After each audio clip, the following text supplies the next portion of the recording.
नमस्कार दोस्तों, राधे राधे, हरे कृष्णा। चीकोज रेसिपीज़ में एक बार फिर से आज आपका स्वागत है। तो आज आपको वीडियो मिलेगी शरद पूर्णिमा की कि शरद पूर्णिमा कब है और इस दिन पूजा विधि क्या है, इसका इतना महत्व क्यों है। जबकि पूर्णिमा तो हर महीने ही आती है, लेकिन शरद पूर्णिमा का इतना महत्व क्यों है।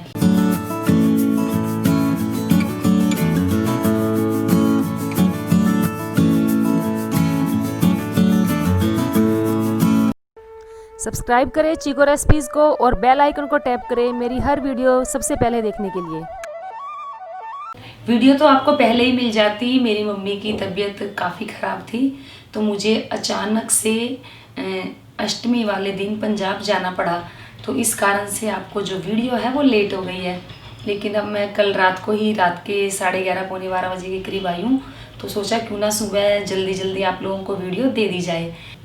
तो सबसे पहले तो आपको ये बता दूं कि जो शरद पूर्णिमा है वो 30 अक्टूबर को है, और जो 30 अक्टूबर को है जो पूर्णिमा आएगी शाम के 5:45 पर आएगी और 31 तारीख को रात के 8:18 पर समाप्त हो जाएगी।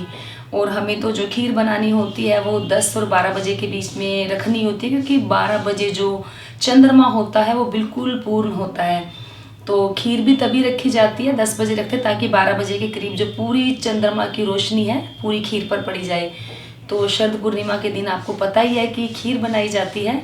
और अश्विन मास की शुक्ल पक्ष में जो पूर्णिमा आती है, वैसे तो पूरे हर महीने में एक ही पूर्णिमा आती है, तो अश्विन मास में जो पूर्णिमा आती है उसे शरद पूर्णिमा, कोजागरी पूर्णिमा या जिसे रास पूर्णिमा के नाम से भी जाना जाता है।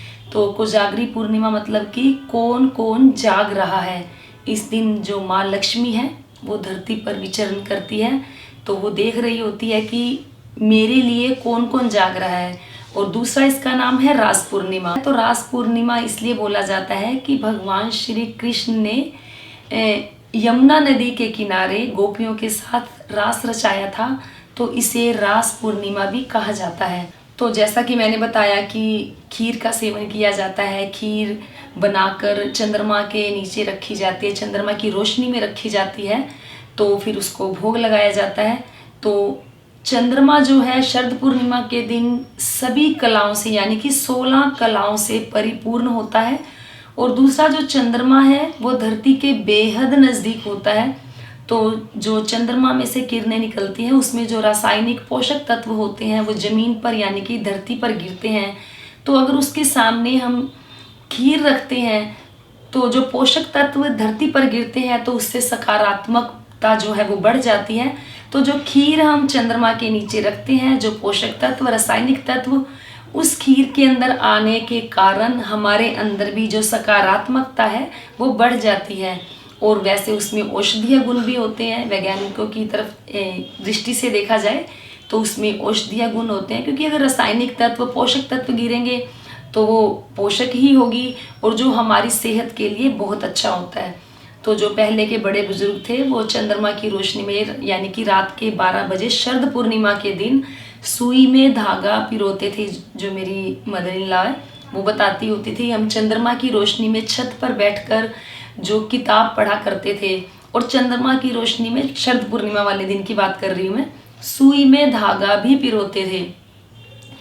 तो ये जो पुराने बुजुर्ग हैं वो ये उपाय करते थे, तो कहीं ना कहीं कोई लॉजिक, कोई ना कोई तो कारण रहा ही होगा ना।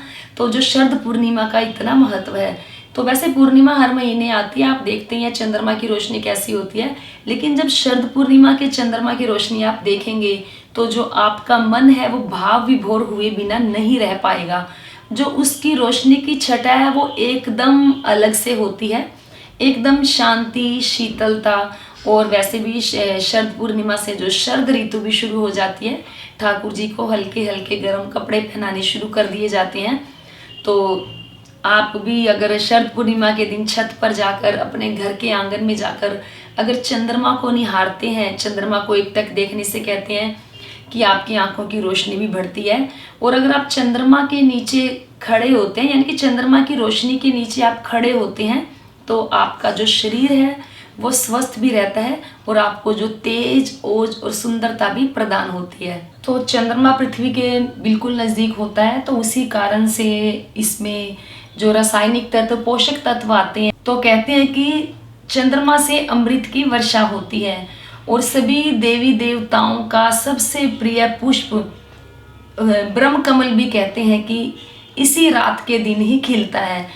तो शरद पूर्णिमा के दिन माँ लक्ष्मी का जो प्राकट्य दिवस भी है, तो इस दिन जो माँ लक्ष्मी है भगवान श्री हरि विष्णु के साथ गरुड़ पर बैठकर धरती पर विचरण करती है और धरती पर घूमती है, देखती है कि कौन कौन जाग रहा है, कौन कौन सो रहा है। तो पूरी प्रकृति जो है वो माँ लक्ष्मी का स्वागत करती है और जो सभी देवी देवता हैं वो इस रात को देखने के लिए धरती पर आते हैं। तो जो शरद पूर्णिमा है इसे कर्ज मुक्ति पूर्णिमा भी कहा जाता है। इस दिन माँ लक्ष्मी की पूरे विधि विधान से पूजा करने से कर्ज से भी मुक्ति मिलती है। तो शरद पूर्णिमा के दिन माँ लक्ष्मी की पूजा भी की जाती है। तो वो इसलिए की जाती है क्योंकि समुद्र मंथन के समय अश्विन मास में जब महालक्ष्मी प्रकट हुई थी तो वो शरद पूर्णिमा का दिन था। शरद पूर्णिमा से लेकर दिवाली की यानी कि अमावस्या तक लगातार महालक्ष्मी की पूजा की जाती है, क्योंकि उनके आने की खुशी में तो ये जो 15 दिन है ये एक उत्सव की तरह मनाए जाते हैं। क्योंकि आपने देखा ही है कि पूर्णिमा से लेकर जब अमावस्या यानी कि दिवाली आती है तो पूरा दीपदान भी किए जाते हैं। लक्ष्मी जी को प्रसन्न करने के लिए तरह तरह के उपाय किए जाते हैं। तो चलिए आपको थोड़ी सी पूजा विधि बता देती हूँ, आपको कैसे पूजा पाठ करनी है शरद पूर्णिमा के दिन। तो शरद पूर्णिमा के दिन यानी कि 30 अक्टूबर के दिन सुबह जल्दी उठकर ब्रह्म मुहूर्त में उठकर आपको स्नान करना होगा, क्योंकि जो कार्तिक मास का स्नान करेंगे, कुछ लोग शरद पूर्णिमा से शुरू कर देते हैं, लेकिन कुछ लोग जो प्रतिपदा यानी कि जो एकम तिथि आती है उससे भी शुरू कर देते हैं।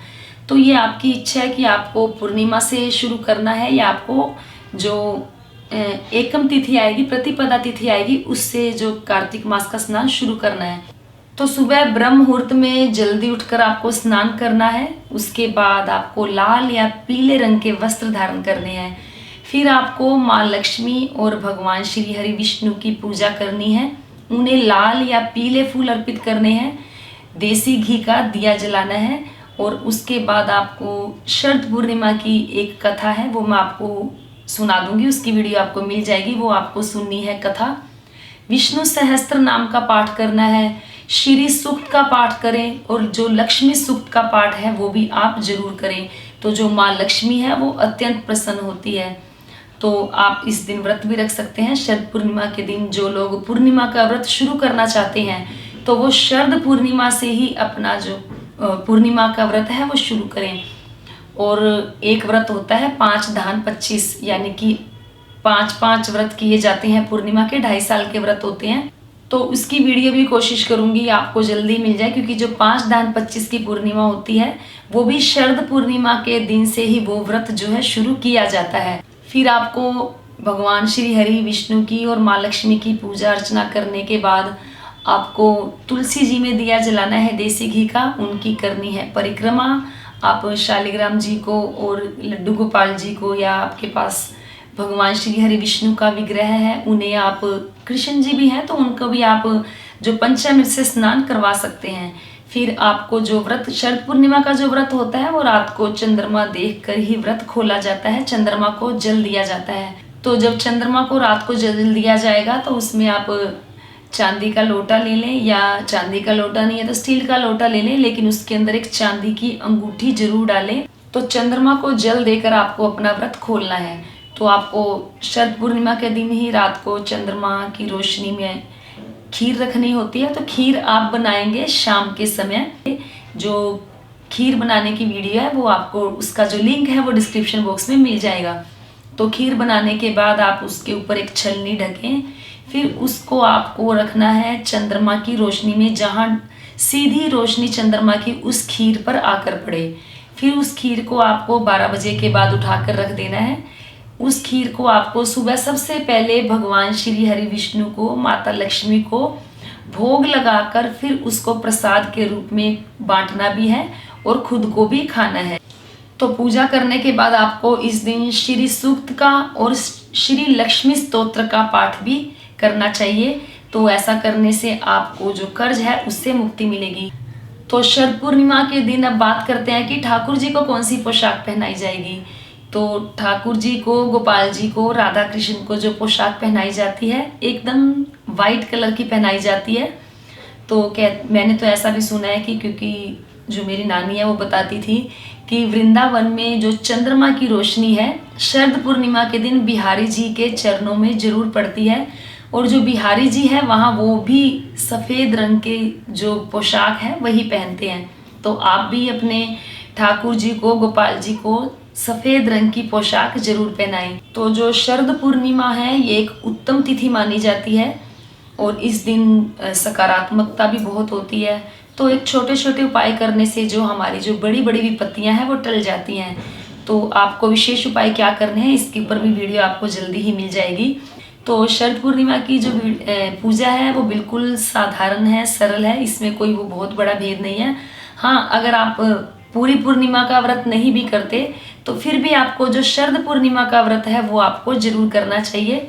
और इस दिन आप सत्यनारायण व्रत की कथा भी सुन सकते हैं और उसका जो भोग बनाया जाता है, आपको पता ही है कि इस दिन पंचामृत और जो आटे का पंजीरी बनाई जाती है उसका ही भोग लगाया जाता है। तो व्रत आपको रात को चंद्रमा को जल देकर ही खोलना है। तो ये थी बिल्कुल सिंपल सी साधारण सी पूजा जो मैंने आपको बताई। उम्मीद करती हूँ जरूर पसंद आई होगी। तो वीडियो को लाइक करें, शेयर करें, चैनल को सब्सक्राइब करना बिल्कुल ना भूलें। हमेशा की तरह अपने सुझाव देते रहें। आज के लिए इतना ही, फिर मिलते हैं। धन्यवाद। हरे कृष्णा।